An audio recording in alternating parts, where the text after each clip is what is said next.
Coach Tafari here, the newest member of LAFC, the Black and Gold. What were your thoughts when you were approached about the possibility of moving to LAFC?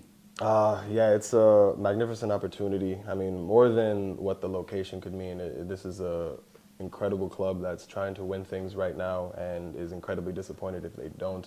And I feel as if I align with that very heavily. So for me, it's a match made in heaven. Now, I see you got number 91. Can you explain any reason why you picked that number? Yeah, so there's a few reasons. I'll just give you all of the reasons. I'm There you go. pretty good with a lot of signs and spirituality, so I kind of just go with the flow. So 17 had been taken. Shout out J-Bo. I love you for that one. And yeah, I mean, a good amount of time of my life, at least the last 6 years or so, people have been kind of throwing the Rodman narrative around here or there. So I was just like, yeah, just kind of give the people what they want. And then ALO turned around and was like, yo, you should wear 91. And I was already thinking about it. And I was like, it's weird you say that because I was thinking that. And 91, like 9 plus 1, we all know that equals 10, not a math magician.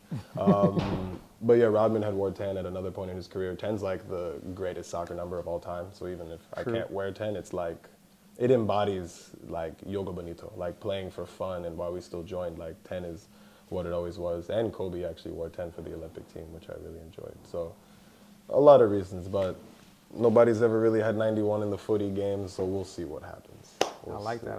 So the little Dennis Rodman thing. So yeah. Is it possible we could see some neon hair maybe? Oh, I mean, yeah, we could break out the archives. I just, like, there's been a lot. There's been a lot of crazy hairstyles. Crazy hair, crazy nails, like piercings and earrings and crazy fits. Like, yeah, I think it's going to get pretty wicked this year. I can't even, I would love to downplay it and be like, oh, maybe we did. It's going to get pretty wicked. Like day one till the end. But yo, ALO asked for it. This is what he asked for. He said we need crazy. Yeah. So fortunately for him, I am crazy, so that works out well. So for some of the fans, the LAFC fans that haven't really, seen you play much, how could you describe your game and what you're bringing to the Black and Gold put on the pitch?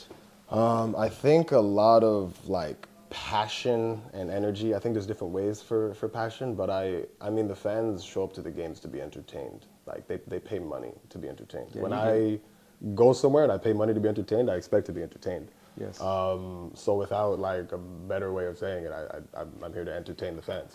I do that by winning, of course, but let's have some fun, talk a little bit of this and that, to the opponents, a little bit of an edge.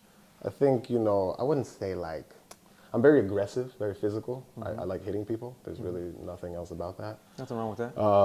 But that's also why I was brought here, to be very physical. So I'm glad that I can really express myself in that way. That would be nice. I'm sure the 32-52, the supporters are definitely going to appreciate that. But for somebody that comes in from another team, from another MLS team, what's it like when you play against LAFC and you have the 32-52 here at BMO Stadium? What were your thoughts?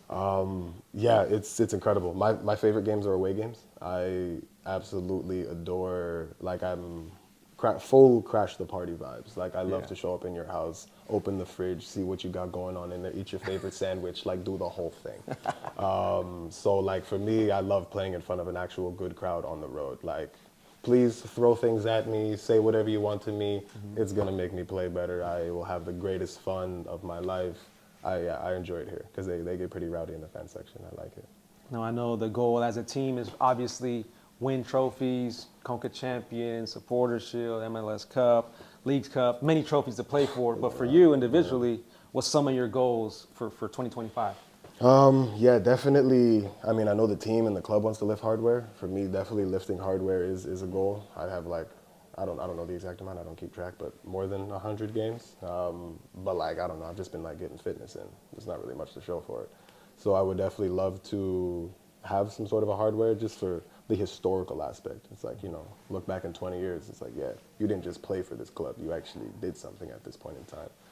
And then outside of that, I always have my own personal goals. Want to get my way into the national team, wiggle that in there, be Defender of the Year, everything else every single accolade that could be won, like, I want to go take it. Same thing as a team, we want to go win Champions League, and I'm like, cool. What are the accolades for one single person? Okay, I want all of them. Like, I don't care. Just because if you shoot for the stars, you fight fall amongst the clouds type of thing. Yeah. So I'm leaving here with something. That's There you all go. I do, though. I'm leaving it with We're all looking forward to seeing number Yeah. 91 out there on the pitch in the black and gold. Good luck in Lovely. 2025. Thank you. Pleasure. Appreciate it.